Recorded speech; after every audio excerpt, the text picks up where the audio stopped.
Growing up near Indianapolis, racing's always kind of been part of my life. When I was a kid, that meant going over to my neighbor's house every weekend to watch the NASCAR race that was going on. But as I got into high school, that's when I really got into it. I have very vivid memories of watching Formula One drivers survive on the bus ride from my high school to my career center, and yeah, you can flame me for that all you want. But what it did teach me is that there's more to racing than just turning left. But at the time, I also realized that Formula One may be the biggest nepo baby sport I have ever seen in my entire life. So when I finally got to college and really started to get into F1 more and playing the games constantly, there was something missing. And I didn't quite understand what that was until last year when I went to the Indy 500 for the first time. Not only did you have the super fast open wheel cars with a ton of downforce side by side, and they could do the road courses, but you also had the greatest spectacle in racing of them going 230 miles an hour around a big oval. And it started to puzzle me, because why was NASCAR looked down upon so much for having this rough and tumble racing and their stigma of only turning left, when IndyCar doing the same thing was the greatest spectacle in racing and one of the big three alongside Le Mans and Monaco? But that psychological talk aside, it made me start looking for a game where I could do both.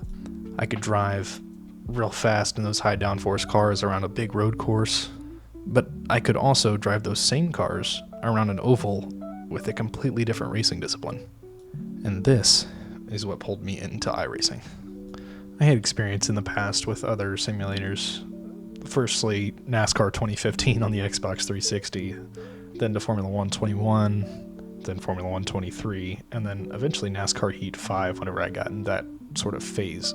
But I didn't really experiment with a true simulator until Assetto Corsa Competizione. And while that game is great and has incredible physics and a real simulator feel, the multiplayer kind of was lackluster. I could not tell you how many times I got into a race late and went to do my qualifying lap only to get, let's say, shunted.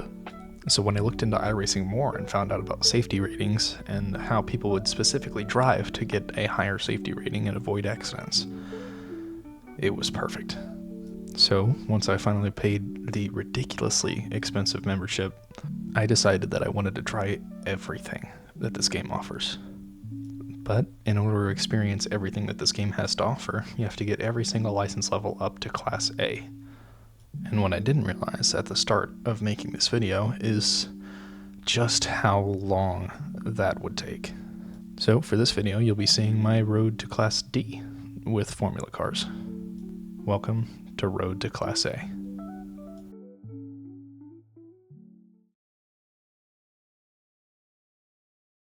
Okay, let me explain. This wasn't day one. When the game first downloaded, I kind of got on for a bit just to see what it was about. But I promise, all I did was one MX-5 Cup race, one Formula V race, and a street stock car race. So overall, not that much of a difference. So my oval license may have a little more progress than my Formula car license, but we'll work on that next episode.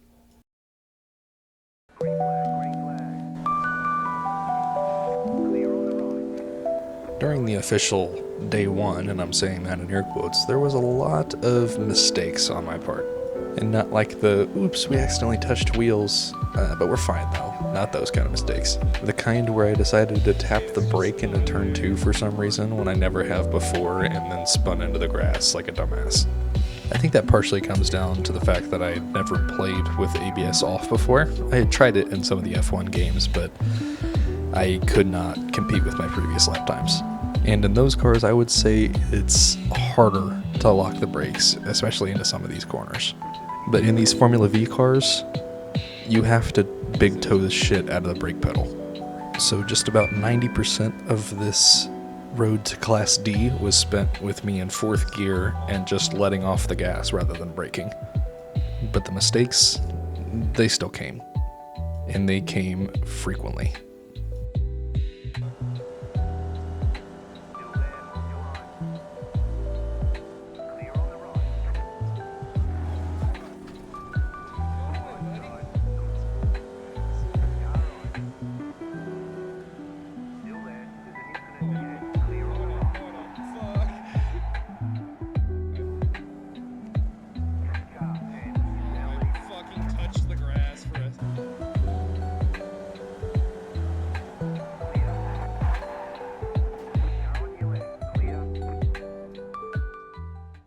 Yikes. I spent the majority of the first day still looking for my first win, which is a lot easier said than done. I couldn't tell you how many times I got pole and then either crashed out in like the first turn of the first lap or crashed out on the last turn of the last lap, which to me is a lot like pitching a perfect game up until the last out of the 9th inning. It just hurts a lot. But race after race, I kept trying and trying and trying, but I kept getting more and more and more frustrated, which probably also didn't help the mistakes that I was already making.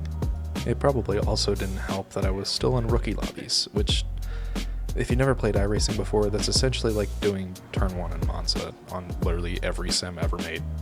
But as I kept pushing and pushing for that first win, I started to drop in safety rating rather than gaining it. By the end of the first day, I had dropped down to 2.48, I believe, which, if you've never played iRacing before, that's 0.02 below where you start whenever you first download the game. Needless to say, I was not at a good state physically and mentally. I was genuinely about to punch a hole in my monitor. Rather than doing that, I just kept signing on to races.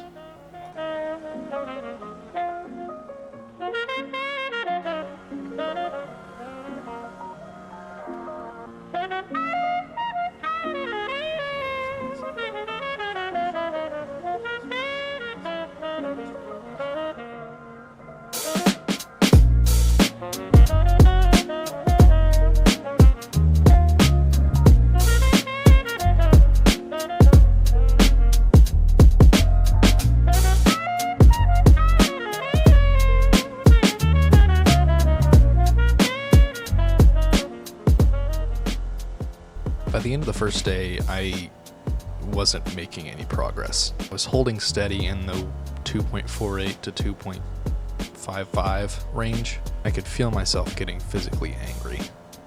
So, rather than making any rash decisions, I decided to shut the computer off and go to bed for the night. So that way I would wake up the next morning with a bit of a better mindset.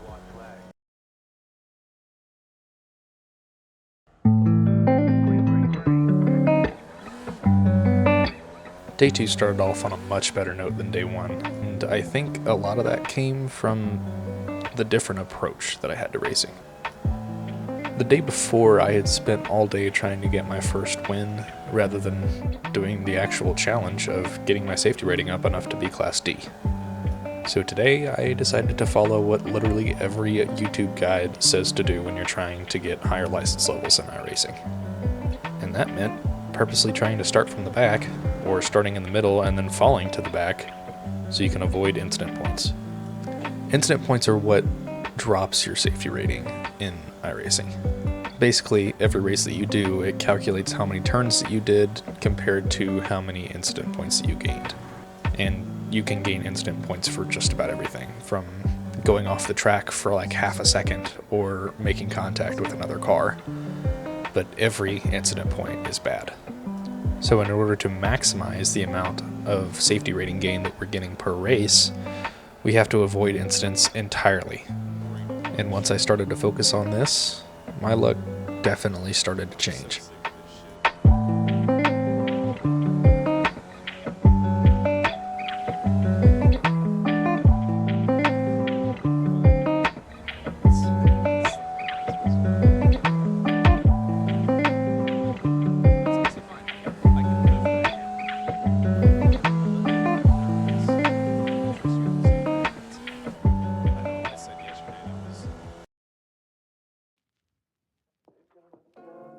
By the midpoint of day 2, my safety rating had climbed drastically.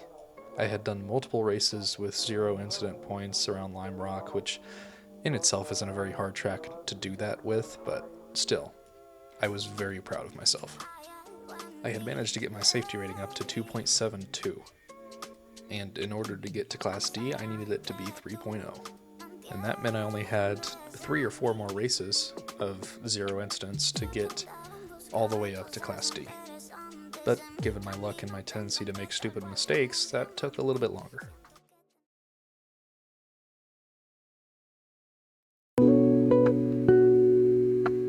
The second part of day 2 definitely went a little better than the first.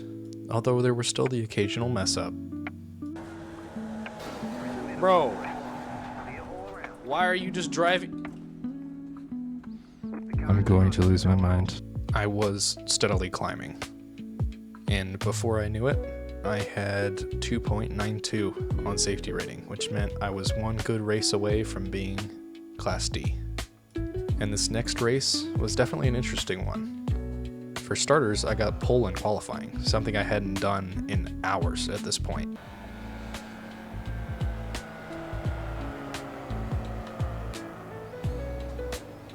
Holy shit, did we just get P1? No way we just got P1. There's no way.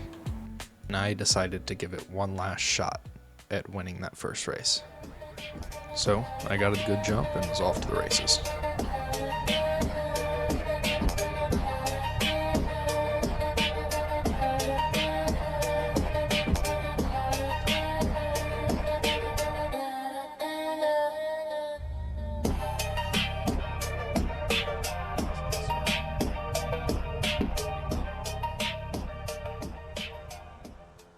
I controlled lap 1 pretty well.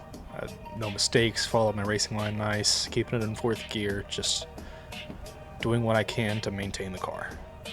But by the end of the lap, you can kind of see I was going crazy. I mean, my hands were shaking more than the ground in California, but I was trying to keep it composed. Until this.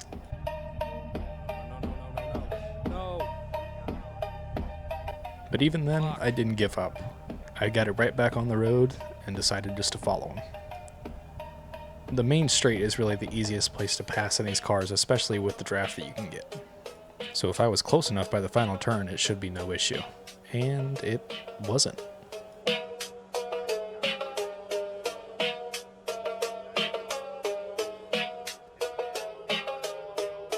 At this point, I was living for this battle. We were both keeping it clean, and it was just good, fun racing.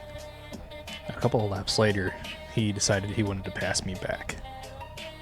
So, being the good sport that I am, I left on the inside line. But just barely. Enough to where if he wanted to make the corner, he would have to brake significantly earlier than I would. Unfortunately, though...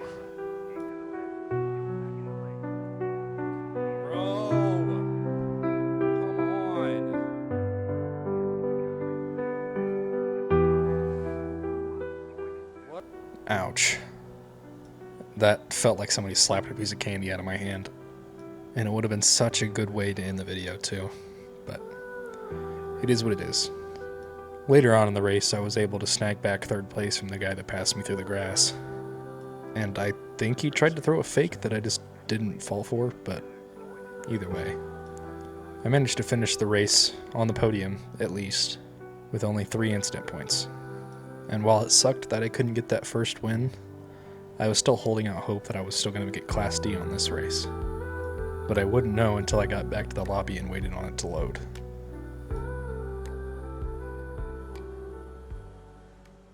So, as I finished out my last lap, there was nothing left to do but wait.